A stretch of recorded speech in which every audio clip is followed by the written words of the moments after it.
Look, I could stand here and talk to you for as long as you want, but usually people have questions, so why don't you ask me, and if there are things you don't ask me and things I want to talk about, then I'll figure out a way to get them in. So why don't we start with that? Yes? Okay. David. Yeah, let me just move this over. Yeah. You are here for, I understand, a combination of religious and national, the conviction about the religious and national rights of the Jewish people here. Yeah. Now, without forgetting that, we see the situation on the ground, mainly since Goldstein's killing in the Me'arat HaMachpelah. We see the situation for the Palestinians living in the same area of the Jews. We know they are the minority, but it is very difficult for them.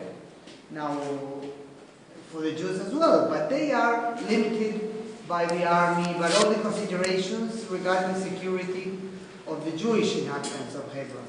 Do you see a problem in that?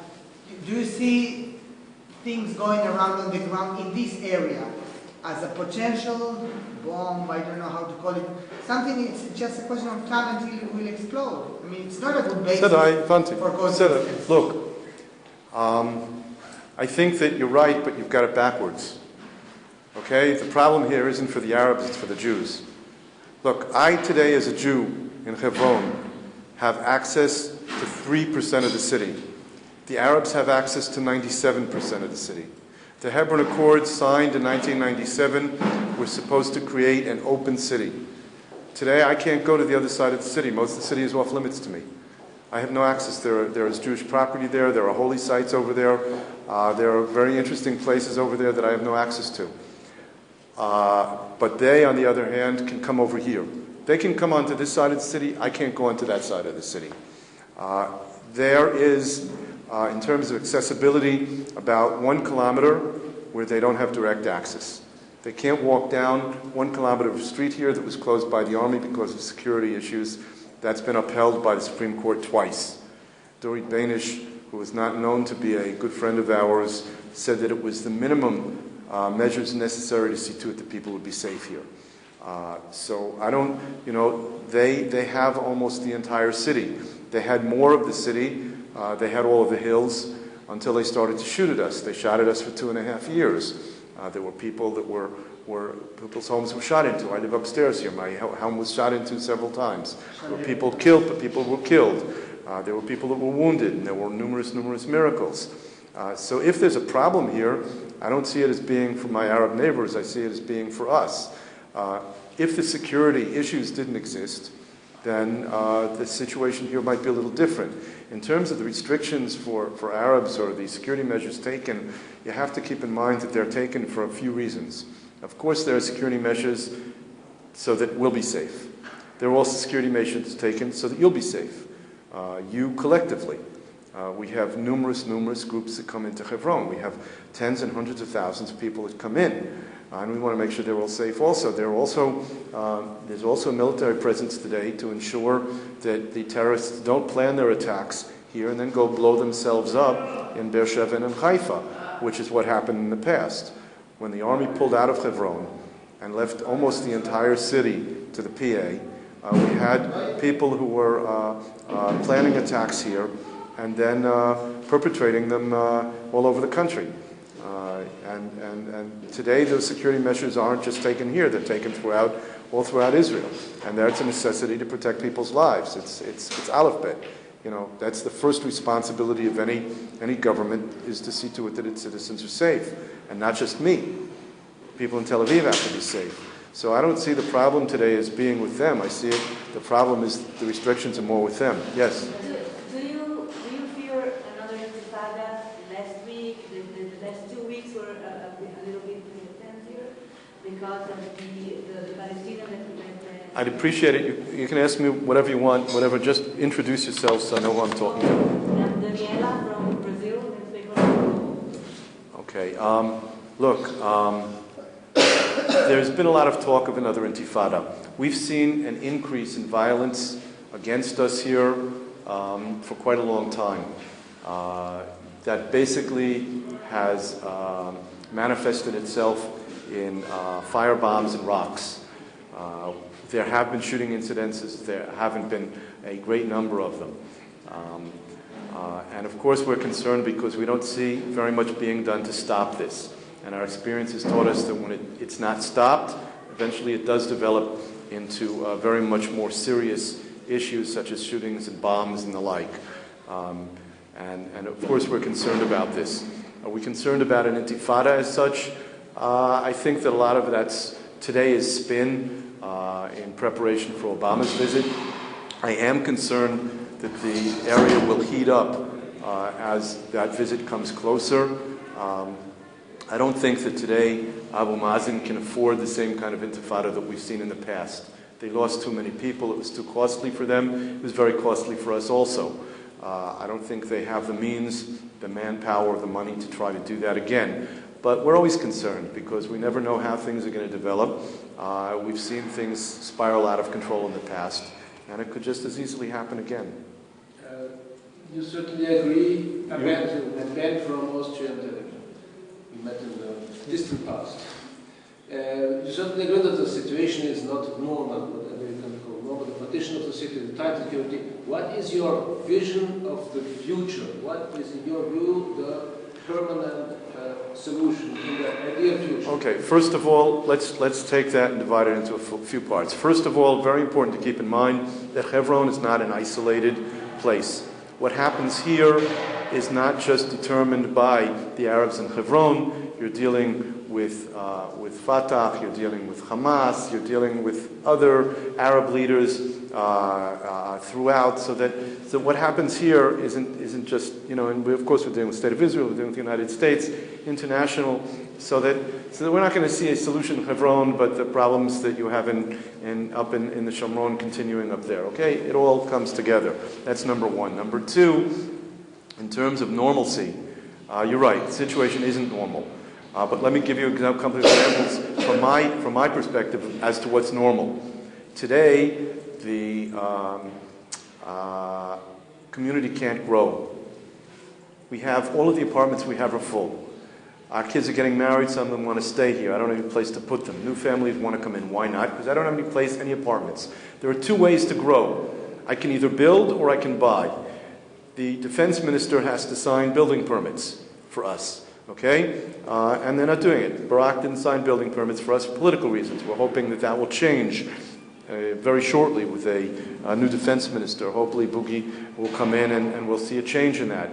The other possibility is to purchase. There are Arabs in Hebron that would sell us property. They know that we'll pay them a lot of money.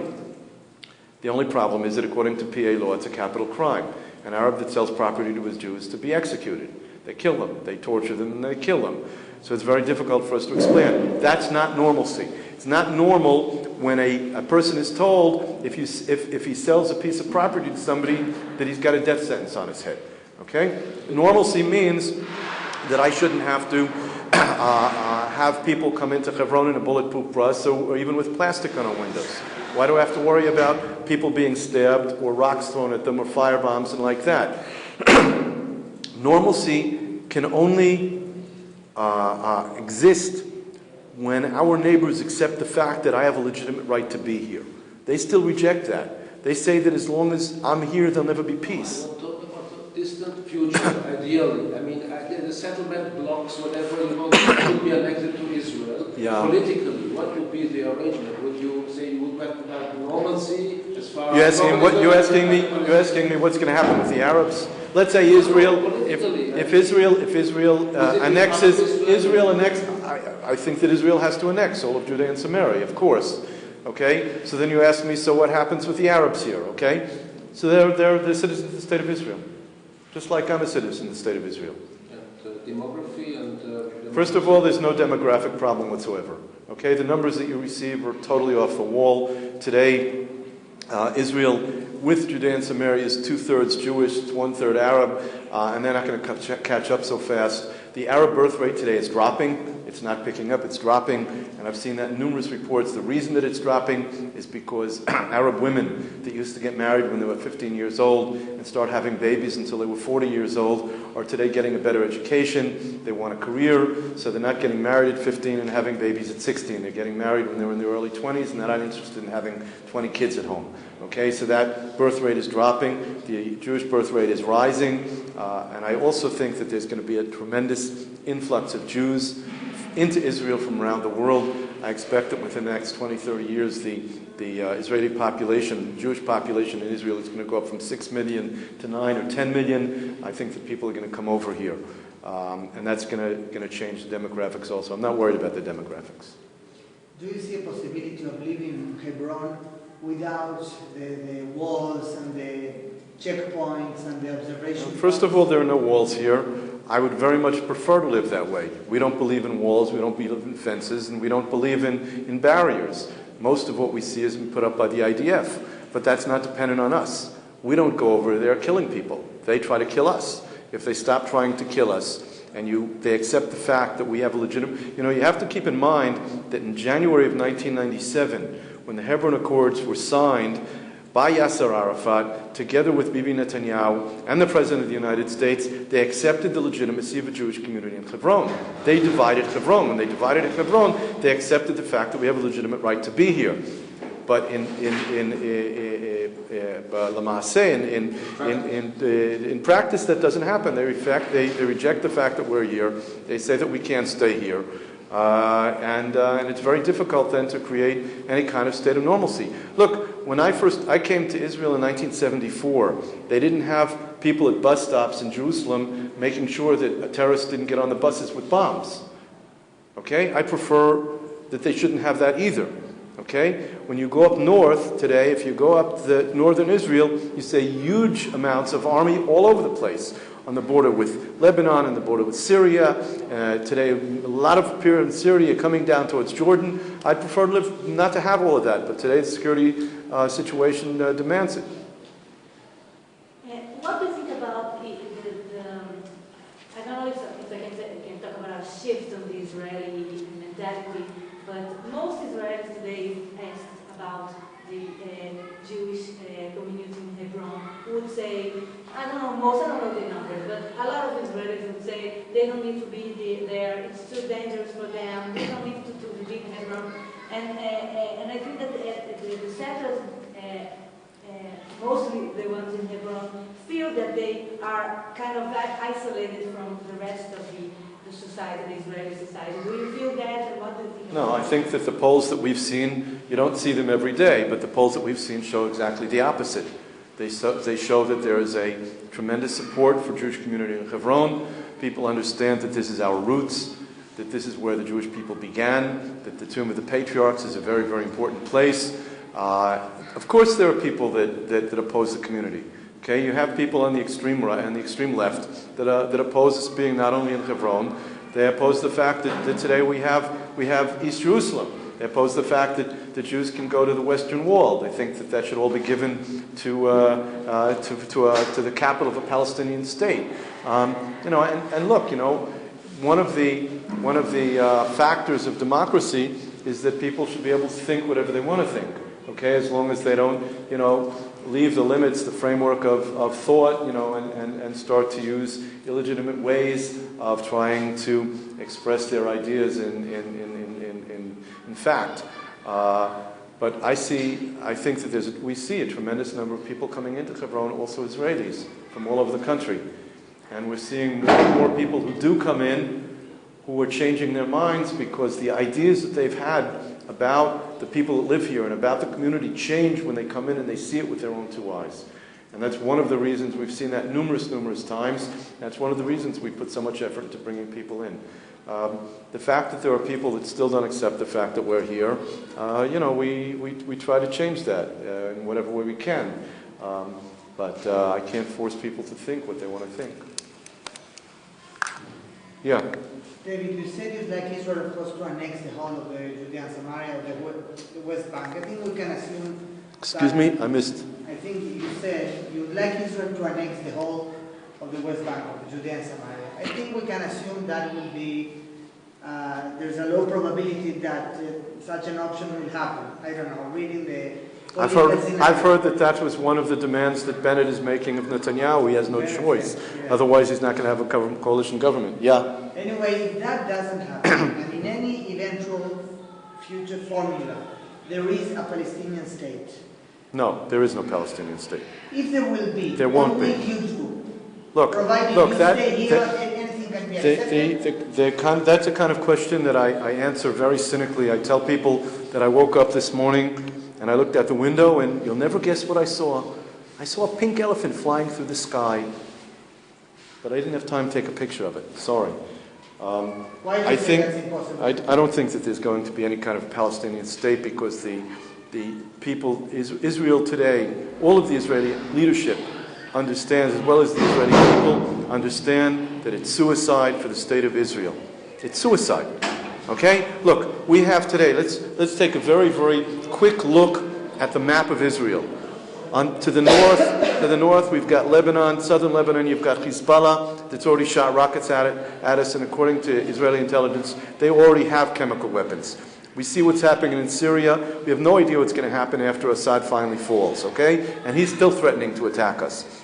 The reports that I see say that after they're finished in Syria, the same problems we see there are going to move down to Jordan. Okay, so that monarchy could also fall to the Muslim Brotherhood. Okay, and we know we've got in Egypt today, and we know what we've got in Gaza today. That's today what Israel is surrounded by, and that's of course ignoring the Iranians that are still trying to make their nuclear cocktails to delete us from the map. That's what we are surrounded by. Now we're going to take a big chunk of Israel and give it to an enemy and say, okay, you can have another state. And let's say for the sake of argument, okay, I don't buy it, but let's say that Abu Mazen really has repented and he doesn't deny the Holocaust anymore, and he's sorry that he participated in killing children up north 20, 30 years ago, and he really wants peace. Great. What happens after Abu Mazen? What happens when Hamas takes all of Judea and Samaria the way that they took Gaza? What are we going to do then when we have Hamastan not only down south, but they're also shooting their rockets into Petah Tikva and Kfar Saba? That's a Palestinian state. It's not going to happen. The Israeli public understands that. The Israeli politicians understand that. And all of the talk is bablat. There's no substance behind it. And I don't believe for 1 second that it'll ever happen. And the present situation can continue for how long? That's not normal. You know something? There are a lot of situations in the world that aren't normal. Okay? There are a lot of things in this world that aren't normal. The only way to alleviate the issues that we have today is when our neighbors recognize the fact that there's a legitimacy to the state of Israel. They still refuse to accept the state of Israel. Okay? When they accept that and they're willing to live within the framework of the state of Israel as normal citizens of the state of Israel, then things will change. But they also have political aspirations. Their political aspirations are to destroy the state of Israel. Okay? And I don't have to take that into consideration when I'm dealing with my life and my survival. You don't believe when they say 2 states? No. The only 2-state solution I believe in, if you want, is that we get Israel and they can have Palestine, Texas. It'll be a lot bigger than what they'll get over here. Of course I don't believe in it. Anything else? Whatever. I just have to say, I'll just add a couple of points. Number one, with the concern that we have with the political pressure that may come from the United States, we also have a tremendous amount of hope that the new government that's coming in will start to develop Hebron. In the past, the Prime Minister has declared the Tomb of the Patriarchs as a national heritage site, and we expect to see that developed. We expect to see a lot of development there. We expect to see building in Hebron. We expect to see Israel demand that these draconian laws in the PA that say that an Arab can't sell property to a Jew, and if he does, then he's to be killed. We expect to see that changed. We expect to see develop not only here, but throughout the entire area. And we're very, very hopeful and very optimistic that we'll see very, very many, in our estimation, in our eyes, very, very positive changes and improvements. and a breaking out of this stagnation that we have here for so many years, where you can't breathe and you can't move, and you have to live in such a way. Yes? What do you expect of Obama's visit? Is he coming? Well, I hope that, my hope is that it won't happen. They say that if Netanyahu doesn't form a government, that he's not going to come, and there's still a chance that he won't be able to put together a coalition. Am I anxious to have Obama here? No, not particularly. I think that Obama is going to try to pressure Israel to make more concessions. I've already seen today reports in the media, I have no idea if they're true or not, of all sorts of concessions that Netanyahu is planning on making as an introduction to Obama. I think that the opposite should be true. I think that we don't have to make any concessions. We've already made many too many. We have to see Abu Mazen make some concessions. He should get up and declare that he accepts the legitimacy of Israel as a Jewish state. He accepts the fact that Jews can live in Hebron. He accepts the fact that Jews can pray at the Kotel, at the wall in Jerusalem. I have friends that were there not too long ago, and they were told by Arabs there that there's no Jewish connection to that site whatsoever. There was never a temple there. There's no Jewish connection to it. And of course, Jews shouldn't be able to pray there because it's a mosque and only Muslims can pray in a mosque. I expect to see all of that change. Those are the first things that Abu Mazen, as a representative of people that elected him, should come out and say. That's what I would expect to see upon Obama's visit. What will happen following Obama's visit, I have absolutely no idea. I'm not a prophet. You spoke of the greetings between you and Sheikh Ja'fari. Yes. Can you share with us a bit more of what happens in the not so oftenly published issues about relations between Arabs and Jews in Hebron? Today there aren't any relationships between Jews and Arabs in Hebron. Today the relationship between Jews and Arabs in Hebron basically don't exist, unfortunately. The relationships did exist. There were positive relationships between Jews and Arabs, basically until things started to really deteriorate during the first Intifada, because then Arabs who were suspected of collaborating with Jews were killed by their own people. There were over 1,000 Arabs killed during the first Intifada by other Arabs. That, of course, led into Oslo, the second Intifada, the shootings here, and everything else. And basically, that has not changed. We haven't seen any way to bring together Jews and Arabs in the city. I think it's unfortunate, but our neighbors continue to tell us that as long as we're here, there won't be peace. There are still attempts to kill Jews here. Very difficult to bridge that gap until there's an acceptance, and that still ceases to be here. So how happened this relationship with Ja'fari? The relationship with Ja'fari started a number of years ago, actually at his initiation. There was a plan by Arabs in Hebron together with Israeli left-wing anarchists to burn down a synagogue at the entrance to Kiryat Arba. They went to him, they said, "This is on your land and this is what we're going to do," and he prevented it. He wouldn't let them do it. He said, "I don't care if it's my land, if anybody else's land, it's a place where people pray. I refuse to let them do that," and he stopped that. As a result, people from Hebron, when they learned of that, they went and thanked him.